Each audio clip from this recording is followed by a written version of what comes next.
our able leader of Parliamentary Front,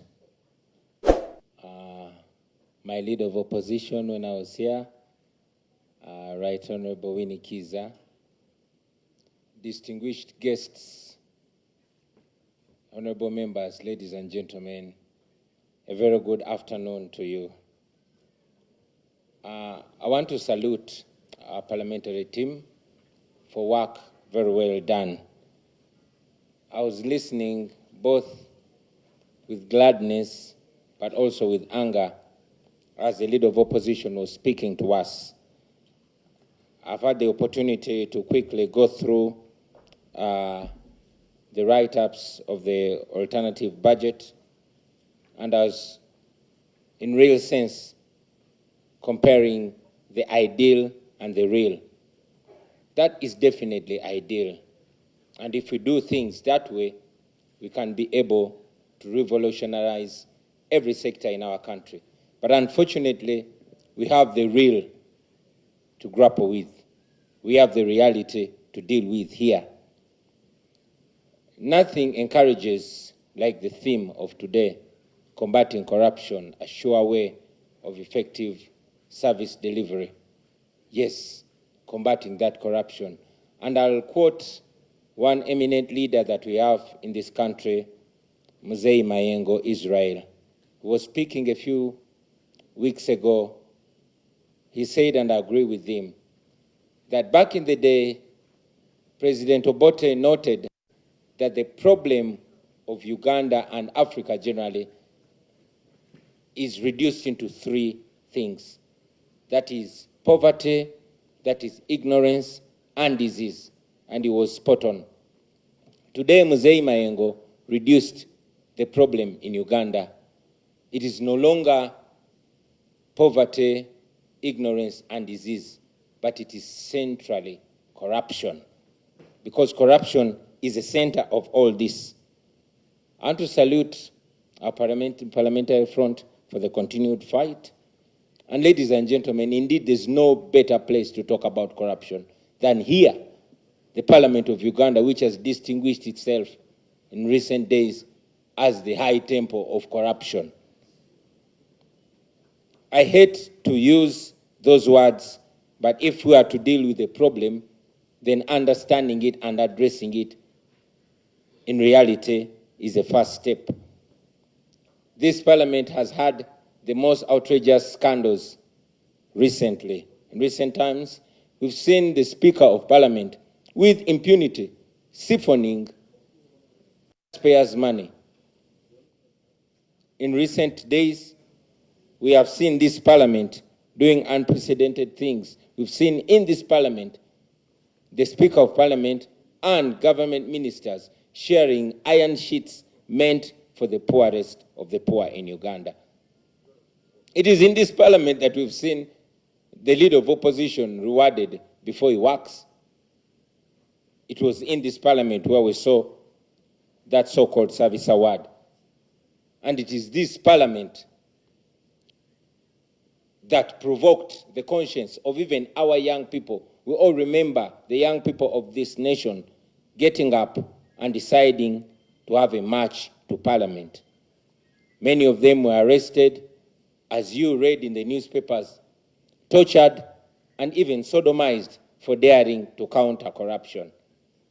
For those young people that were trying to make their way to Parliament and failed, I thought that maybe today I could try to be their spokesperson, to be their mouthpiece, and say to you what those young people were not able to say. Friends, corruption, I think, has become cliche. It has become, corruption is too cool a name to give to what is being done. A while ago, the head of Transparency International defined corruption, and I agree with him, as the cold and calculated robbery of a people's future, of people's opportunities. And I agree, because it is corruption that has stolen the future of the people of Uganda. Many of you who are under 50 have seen that corruption has robbed all your youthful and useful days from you. Corruption has stolen the vision of Uganda from the people of Uganda.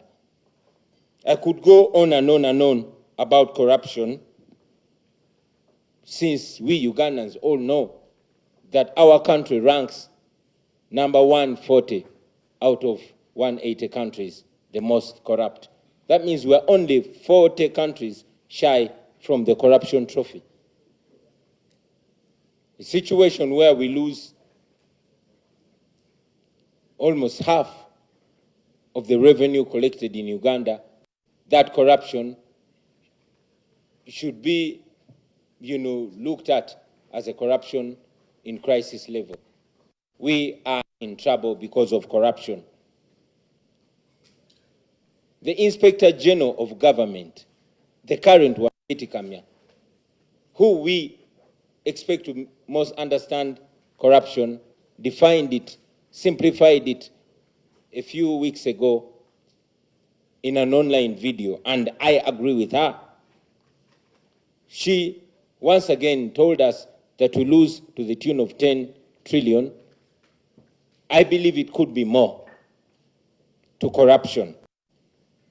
But again, she goes further to break it down to us and tell us that out of the 45.9 million Ugandans, it is only 350,000 Ugandans that are in that circle. Now, these are not the people controlling the country or our economy. These are just a group of people that I would call enablers, including some of you members of parliament, including all the people that are being used. But again, she goes further to show us that a small group of people, that even 10% or less of the enablers, that is roughly 35,000 people. This is a small group of people that is milking the entire country, and we all know these are the people that have decided that our country is supposed to go down the drain. Let us imagine what 10 trillion can do. A little while ago, we were imagining what that money can do if corruption was stamped out. 10 trillion lost every year. Imagine what that money can do to our road network. Imagine what that money can do to our hospitals and health centers. Imagine if we set out to use that money to transform our schools. Unfortunately, that money goes to a few. So as we stand here, ladies and gentlemen, we should reflect on so many things that have been said. Otherwise, we'll continue saying it and saying it and saying it. Recently, we lost one of Uganda's international journalists, Shaka Sari, and he was quoted to have said that one of the biggest achievements of the Museveni regime is institutionalizing corruption. And that is true, because we all can realize that corruption is a currency in this regime.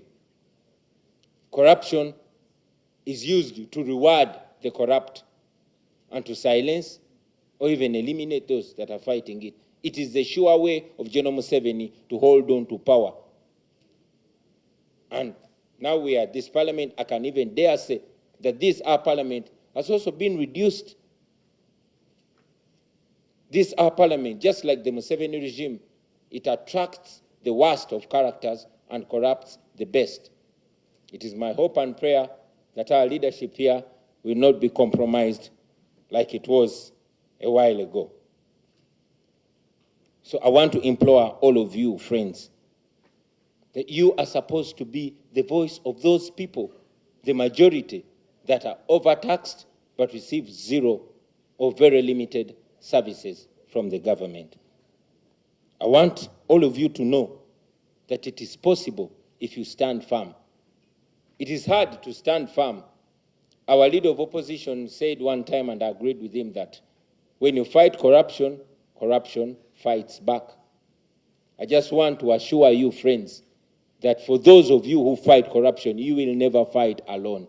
We, the people of Uganda, will stand with you. We will back you up. We will fight with you. And as we are taught, a people united cannot be defeated. You won't be defeated.